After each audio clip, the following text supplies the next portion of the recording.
आज ना हम बहुत इंपॉर्टेंट टॉपिक पढ़ने वाले हैं जो है लिनक्स बूट प्रोसेस। मैं ना इसको थोड़ा फनी वे में बताऊंगा, इंटरव्यू पर्पस के लिए भी आपसे बहुत बार ये क्वेश्चन पूछा जाएगा। अब इसमें है क्या, सोचो आप एक स्टूडेंट हो जो कि फाइनल एग्जाम देने जा रहा है और आपका सिस्टम जो आपका लैपटॉप डेस्कटॉप जो भी है वो एक एग्जाम सेंटर की तरह है और उसमें जो बूट प्रोसेस है उसके जितने भी स्टेप हैं वो सारे एक इंपॉर्टेंट कैरेक्टर हैं जो कि इंश्योर करते हैं कि आपका एग्जाम सक्सेसफुली कंडक्ट हो। डिफरेंट स्टेप्स होंगे, मैं उन स्टेप्स का एग्जाम्पल लूंगा, बूट प्रोसेस किस तरीके से काम करता है। मेरा मानना ये है कि आप जिस तरीके से कोरिलेट करके पढ़ते हो ना चीजों को, तो एग्जाम में वो दिमाग में बैठ जाती है हमेशा के लिए। इंटरव्यू क्वेश्चन पूछेगा तो आपको तुरंत क्लिक करेगा कि हाँ ये स्टेप ये है। आप लोग देख लेना कैसे आपको समझ में आ रहा है और अपने तरीके से भी आप इसकी एनालॉजी बना सकते हो। जैसे आपने पावर बटन ऑन किया, बायोस इनिशिएट होता है, देन आपका बूट लोडर इनिशिएट होता है, देन आपका कर्नल, फिर इनिट, उसके बाद आपका रन लेवल और उसका लॉक एंड प्रॉम्प्ट। ये 6 स्टेप होते हैं टोटल। इन 6 स्टेप्स को मैं बताऊंगा कि ये कैसे आपके सिस्टम में एग्जीक्यूट करते हैं with the example of exam centre. पहले वाले पॉइंट से स्टार्ट करते हैं, पावर ऑन से। चलो मान के चलते हैं कि एक दिन तुम्हें एक मेल आता है या फिर आपको नोटिफिकेशन आता है कि भाई कल एग्जाम है और जल्दी से उठते हो और अलार्म बंद करके एग्जाम की प्रिपरेशन करते हो।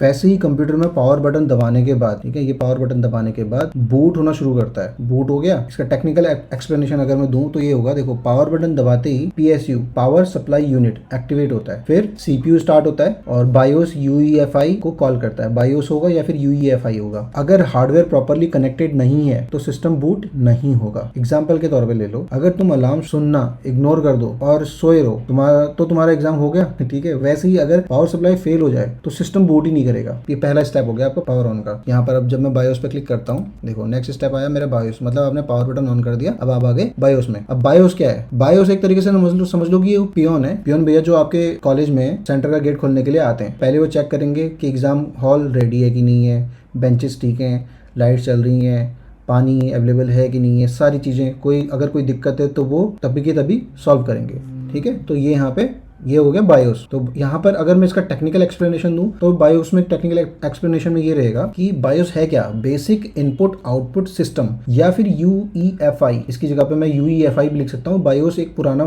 टर्म है, तो UEFI जो है हमारा यूनिफाइड एक्सटेंसिबल फॉर्मवेयर इंटरफेस। ये क्या करते हैं, सिस्टम के हार्डवेयर को इनिशिएट करता है, ठीक है। बायोस कह लो या फिर UEFI कह लो, ये क्या करता है, आपके सिस्टम के हार्डवेयर को इनिशिएट करता है। ये क्या करता है, एक पोस्ट ऑपरेशन परफॉर्म करता है बायोस। पोस्ट का फुल फॉर्म क्या है? Power on self test. Power on self test करता है ये। पावर ऑन सेल्फ टेस्ट जो होता है उसमें CPU, रैम, कीबोर्ड, स्टोरेज सब चेक करता है। अगर सब कुछ सही है तो बायोस बूट लोडर को लोड करता है। एग्जाम्पल के तौर पे अगर मैं बोलूं, अगर बायोस फेल हो गया तो समझ लो कि पियोन भैया एग्जाम सेंटर का गेट खोलना भूल गए और एग्जाम कैसे होगा। तो ये क्वेश्चन होगा तुम्हारा। ये तो यहीं पर तुम्हारा बायोस का सिस्टम फेल हो जाता है। अगर तुम्हारा कोई भी प्रोसेस अगर नहीं, कोई भी हार्डवेयर अगर तुम्हारा मिसिंग है, CPU, रैम कुछ भी अगर करप्ट हो रहा है तो उसके लिए एरर देगा, या स्टोरेज करप्ट हो रहा है तो उसके लिए एरर देगा, ठीक है। अब ये आपका नेक्स्ट स्टेप जो है बूट लोडर है। अब बूट लोडर क्या है? एग्जाम का फाइनल ऑर्गेनाइजर। पियोन भैया के चेक करने के बाद में, मतलब बायोस के चेक करने के बाद में एग्जाम का जो ऑर्गेनाइजर है बूट लोडर आता है। इसका काम है कि कौन सा एग्जाम पहले स्टार्ट होगा, कौन से स्टूडेंट को किस रूम में बैठाना है, कौन से क्वेश्चन पेपर डिस्ट्रीब्यूट होने हैं, ये सारा काम कौन करेगा? एग्जाम ऑर्गेनाइजर करेगा। अब इसमें टेक्निकल एक्सप्लेनेशन अगर मैं दूं इसका बूट लोडर का, तो बूट लोडर क्या करता है? बूट लोडर के अंदर जैसे कि लिनक्स की अगर हम बात करें तो यहाँ पर ये ग्रब नाम से आप देख रहे होगे, GRUB, grand unified boot loader. ये बूट लोडर है लिनक्स का। इसका काम होता है OS को लोड करना। अगर मल्टीपल OS इंस्टॉल्ड होते हैं तो बूट लोडर यूजर से पूछता है कौन सा बूट करना है। बूट लोडर कर्नल को रैम में लोड करता है ताकि सिस्टम का रियल एग्जीक्यूशन स्टार्ट हो सके। यहाँ से सिस्टम का रियल एग्जीक्यूशन स्टार्ट होना चालू होता है। एग्जाम्पल अगर मैं इसका बोलूं, अगर बूट लोडर काम ना करे तो सोचो एग्जाम सेंटर में स्टूडेंट आए हैं पर कोई डिसाइड नहीं कर रहा है कि एग्जाम कैसे स्टार्ट होगा, तो केओस हो जाएगा। बूट लोडर यहाँ पे डिसाइड कर रहा है कि कौन सा OS स्टार्ट होना है। अगर मल्टीपल कर्नल है, ये मल्टीपल OS है या फिर सिंगल OS है, जो भी है, तो ये बूट लोडर डिसाइड करता है इसके ग्रब के थ्रू। उसके बाद स्टेप आ जाते हैं colonel the professor. Exam hall में प्रोफेसर आते हैं जो कि एग्जाम के रूल सेट करते हैं। उनका काम है सब कुछ स्मूथली चलाना। कौन कैलकुलेटर यूज कर सकता है, चीटिंग होगी तो ऑब्वियस चीटिंग नहीं होगी, ठीक है, ये डिसाइड करेंगे वो कि चीटिंग नहीं कर सकते आप, और किस तरह से स्टूडेंट आंसर लिखेंगे, कैसे लिखना है, क्वेश्चन आंसर्स कैसे देने हैं। तो कर्नल भी सिस्टम का इंपॉर्टेंट ऑपरेशन हैंडल करता है। अगर मैं टेक्निकल बात करूं, कर्नल क्या करता है? कर्नल OS का सबसे इंपॉर्टेंट पार्ट है। यहाँ पर हार्डवेयर इनिशिएट हुए थे, बूट लोडर ने कर्नल को इनिशिएट किया। अब कर्नल ने क्या करा कि यहाँ पर जितने भी हार्डवेयर हैं इनका और जो जितने भी सॉफ्टवेयर हैं उनके बीच में कोऑर्डिनेशन करेगा। हार्डवेयर और सॉफ्टवेयर के बीच में ब्रिज का काम करता है कर्नल। डिवाइस ड्राइवर को लोड करता है। जितने भी डिवाइसेस हमने यहाँ पर बात करी, इनके ड्राइवर्स को लोड करेगा ये। और रूट फाइल सिस्टम को भी माउंट करता है। रूट फाइल सिस्टम मीन्स जब हमने फाइल सिस्टम की बात करी थी तो वहाँ पे मैंने स्लैश पार्टीशन की बात करी थी, तो उसको भी माउंट करता है ताकि ओएस फाइल्स एक्सेसिबल हों। एग्जाम्पल के तौर पर अगर कर्नल क्रैश हो गया तो सोचो एग्जाम में प्रोफेसर सर ही नहीं आए तुम्हारे, तो एग्जाम में तो दंगा हो जाएगा, क्योंकि सब लोग तो अपनी मनमानी करेंगे, अपने मर्जी से जो भी काम करना है करेंगे। अगला स्टेप आता है इनिट डी या फिर एग्जाम कोऑर्डिनेटर की बात कर लो। अब इनिट डी करता क्या है, अगर मैं इसको एग्जाम कोऑर्डिनेटर के तौर पर लूँ कि एग्जाम कोऑर्डिनेटर क्या करता है। देखो एग्जाम कोऑर्डिनेटर करता है कौन से स्टूडेंट को पहले क्वेश्चन पेपर मिलेगा, कौन से स्टूडेंट को एक्स्ट्रा शीट मिलेगी, कॉपी कलेक्शन कहाँ से पहले स्टार्ट होगा, एग्जाम शीट जो है वो सबमिशन कहाँ से स्टार्ट करेगा। वैसे ही सिस्टम डी जो करता है सिस्टम के हर इंपॉर्टेंट प्रोसेस को स्मूथली मैनेज करता है। टेक्निकल एक्सप्लेनेशन अगर मैं इसका दूं, सिस्टम डी एक प्रोसेस मैनेजर है जो हर सर्विस को प्रायोरिटी वाइज स्टार्ट करता है। नेटवर्किंग, लॉगिंग, यूजर ऑथेंटिकेशन जैसे सर्विसेज को कंट्रोल करता है। अगर कोई सर्विस क्रैश हो गई तो सिस्टम डी उसको ऑटो रिस्टार्ट करता है। तो ये सारे task just like exam coordinator के जैसे ही हैं कि ये देख रहे हैं ना कि कौन सी सर्विस को प्रायोरिटी देनी है, वहां पे कौन से स्टूडेंट को मेरे को एडिशनल कॉपी देनी है या फिर किसको जरूरत है, तो ये सारी चीजें देखता है, इनिशिएट करता है सर्विसेज को उसी के अकॉर्डिंगली। अगर एग्जाम्पल के तौर पर हूँ, अगर सिस्टम डी ना हो तो सोचो एग्जाम हॉल में क्या होगा। तो एक तो स्टूडेंट अपनी मर्जी से पेपर में लिख रहे हैं, कोई मल्टीपल कॉपीज ले रहा है, जिसको जरूरत ही नहीं है वो ले रहा है, तो वैसे ही यहाँ पे सिस्टम डी इनिशिएट करता है कि भाई किसको प्रायोरिटी देनी है, यहाँ पे कौन सी प्रोसेस को सबसे ज्यादा प्रायोरिटी देनी है। तो ये सारी डिसाइड कौन करता है, इनिट डी करता है। ठीक है, इसके अंदर सिस्टम डी कॉल होता है। ये 6 स्टेप जो है हमारा रन लेवल का है। रन लेवल क्या कर रहा है आपका, ये एग्जाम का टाइप बता रहा है कि एमसीक्यू है कि रिटन है। एग्जाम के टाइप के हिसाब से स्टूडेंट अलग अलग बैठते हैं। एमसीक्यू वाले क्वेश्चंस जो होते हैं जो स्टूडेंट कर रहे हैं उनको अलग बैठाया जाएगा, और रिटन टाइप के एग्जाम तो दे रहे हैं उनको अलग बैठाया जाएगा। वैसे ही आपको CLI दिखाना है सामने की GUI दिखाना है। GUI मतलब ग्राफिकल यूजर इंटरफेस दिखाना है कि कमांड लाइन इंटरफेस दिखाना है, तो ये वही चीजें डिसाइड करता है। तो टेक्निकल एक्सप्लेनेशन अगर मैं उसका दूंगा तो रन लेवल क्या करता है, टारगेट सिस्टम डिसाइड करता है कि कौन सा CLI होगा या GUI होगा। CLI मोड कहाँ पे स्टार्ट होगा, CLI मोड कहाँ पे स्टार्ट होगा। इसमें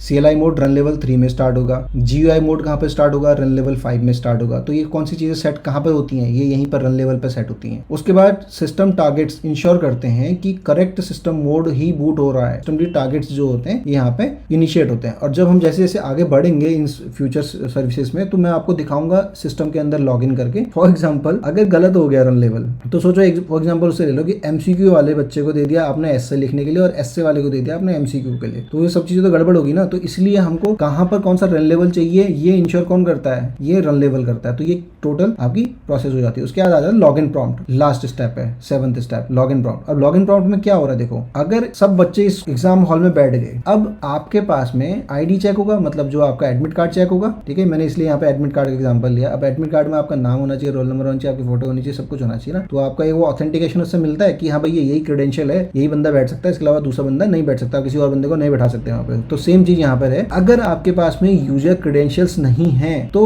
आप लॉग इन नहीं कर पाओगे। उसमें कहाँ से यूजर लॉग इन पासवर्ड मिलता है, जो यूजर होगा उसके पास उसका यूजर नेम एंड पासवर्ड होना चाहिए। तो लॉग इन स्क्रीन में वही करता है, या CLI हो या GUI हो, दोनों जगह पे एक ही चीज होती है। तो क्रेडेंशियल कहाँ पर होते हैं, आपके ETC passwd और ETC shadow। मैंने बताया था आपको पहले भी जब हमने फाइल सिस्टम स्ट्रक्चर पढ़ा था, तो हम आगे भी पढ़ेंगे इसको, तो बहुत जगह आने वाला काम, तो आप आगे भी देखोगे तब आपको पता चलेगा। अब क्रेडेंशियल्स यहाँ से वेरीफाई होते हैं इन दोनों जगह पे, ETC passwd और ETC shadow। जैसे आप लॉगिन के लिए स्टार्ट करोगे, पासवर्ड दोगे, तो लॉगिन होने के बाद यूजर सेशन स्टार्ट होता है। अब एग्जाम्पल के तौर पर अगर ले लो, समझ लो कि एग्जाम हॉल में बैठे हो और बिना ID कार्ड के तुम अब पेपर नहीं दे सकते, तुमको उठा दिया जाएगा। तो ये हो गया तुम्हारा बूट प्रोसेस, जो कि बहुत इंपॉर्टेंट है। इंटरव्यू में आपसे मेनली पूछा जाएगा इनमें से प्रोसेस। सबसे पहले अगर मैं स्टार्ट करूं, अब मैं आपको 1 by 1 दिखाता हूं। पहले क्या हो रहा है, पावर ऑन हो रहा है, ठीक है, the beginning system receive power and start booting. उसके बाद बायोस। अब बायोस क्या करता है, परफॉर्म करता है hardware check and hand control to the boot loader. अब यहाँ से बूट लोडर को कंट्रोल दे देगा। बूट लोडर क्या करेगा, कर्नल को